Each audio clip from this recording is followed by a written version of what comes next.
안녕하세요. 청각의 시각화 프로젝트에 대해 발표할 이것이죠의 팀의 차상원입니다. 먼저 목차부터 보겠습니다. 이 순서대로 진행될 예정이니 참고해 주시면 감사하겠습니다. 본격적으로 시작함에 앞서 저희 팀의 주제에 대해 소개해 드리겠습니다. 저희 이것이죠 팀은 예술적 상상력과 융합적 상상력이라는 공통 분모를 바탕으로 모이게 되었으며 음악과 사회적 문제를 다루는 데 초점을 두고 이번 주제를 선정하게 되었습니다. 발표 시작 부분에 저희 팀의 주제를 청각의 시각화라고 말씀을 드렸는데요. 이를 통해 음악을 시각적으로 표현하여 청각장애인들이 음악을 더 잘 감상할 수 있는 방법을 제시하고자 합니다. 또한 이 프로젝트는 청각장애인과 더불어 비장애인들 역시 그 대상이라고 할 수 있습니다. 저희의 청각의 시각화 프로젝트는 음악을 듣는 데 있어 어려움을 겪는 청각장애인들에게 예술을 다감각적으로 접할 수 있게 계획되었는데요. 뿐만 아니라 비장애인 감상자에게도 기존의 소비 방식을 확장하고 예술을 다감각적으로 경험할 수 있게 기회를 제공하는 것을 목표로 합니다. 즉, 음악을 시각화함으로써 누구나 예술을 더욱 풍부하게 감상할 수 있도록 돕는 것입니다.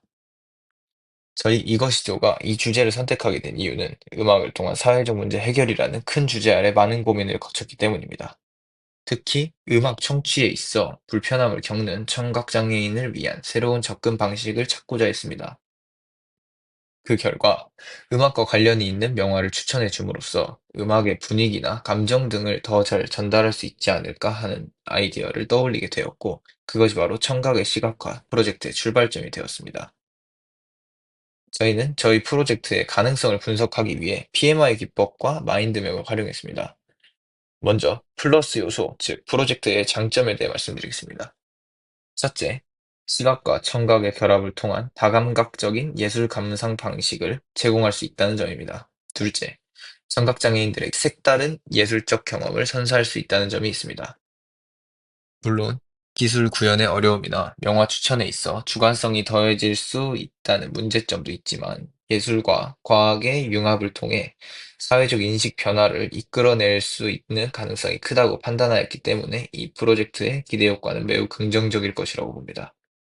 오른쪽에 보시면 마인드맵을 확인할 수 있는데요. 이 마인드맵은 프로그램 구현 과정에 대한 내용으로 나중에 더 자세히 설명할 예정이니 간단하게만 봐주시면 감사하겠습니다. 다음은 프로젝트의 진행 과정에 대해 소개해 드리겠습니다. 저희는 전체 프로젝트를 4가지 주요 단계로 나누어 진행하였습니다.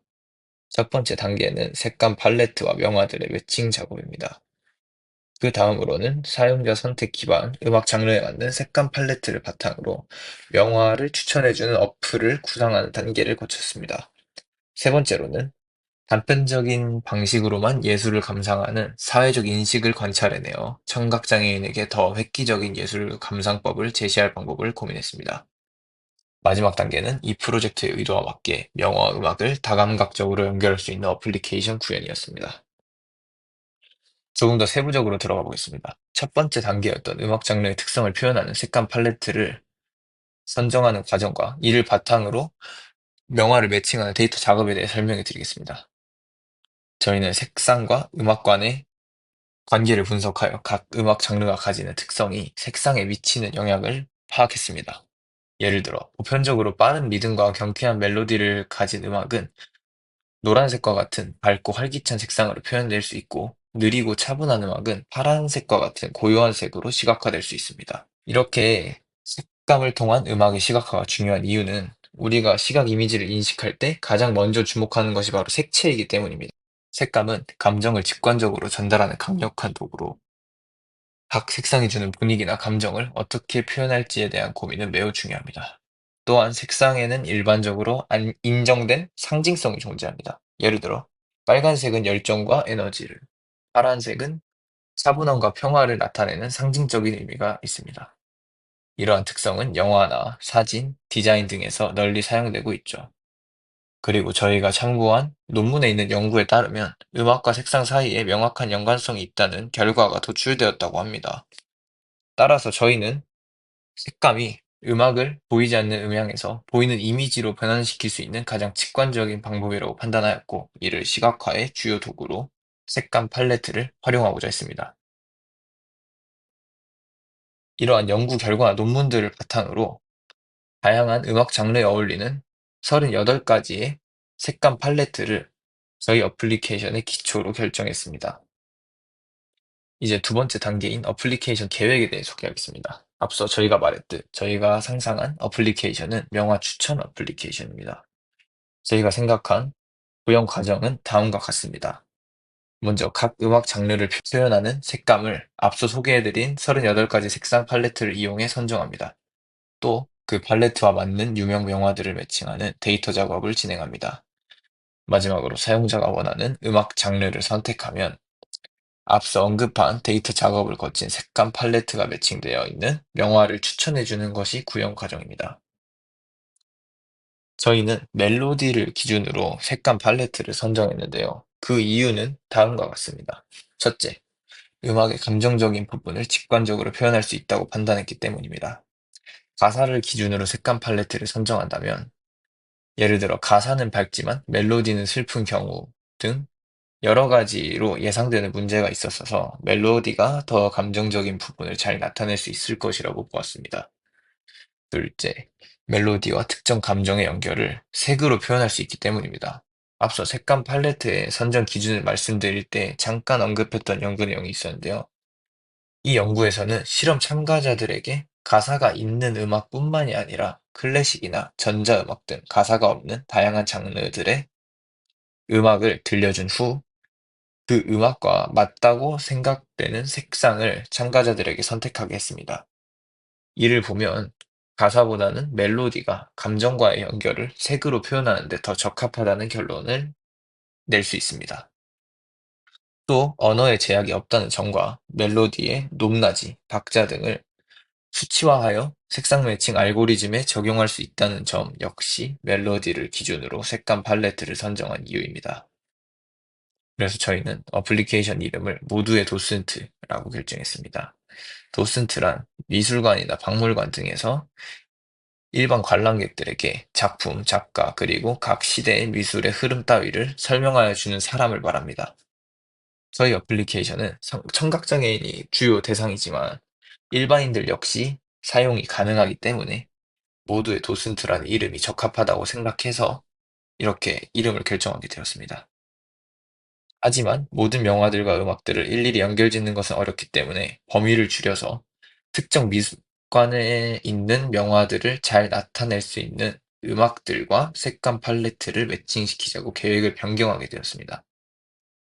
이를 위해 특정 미술관이나 박물관에 저희의 프로젝트를 설명하고 그 미술관이나 박물관에 있는 전시품과 맞는 알고리즘을 작성합니다. 그리고 관객이 어플리케이션을 통해 미술관이나 박물관을 선택하고 자신이 좋아하는 음악을 선택하면 색감 팔레트가 그 음악을 분석하여 관객이 선택한 미술관이나 박물관에 있는 명화를 추천해 주게 되는 것이 저희가 생각한 어플리케이션의 실행 기대 효과입니다. 이제 실행 화면을 한번 보여드리겠습니다.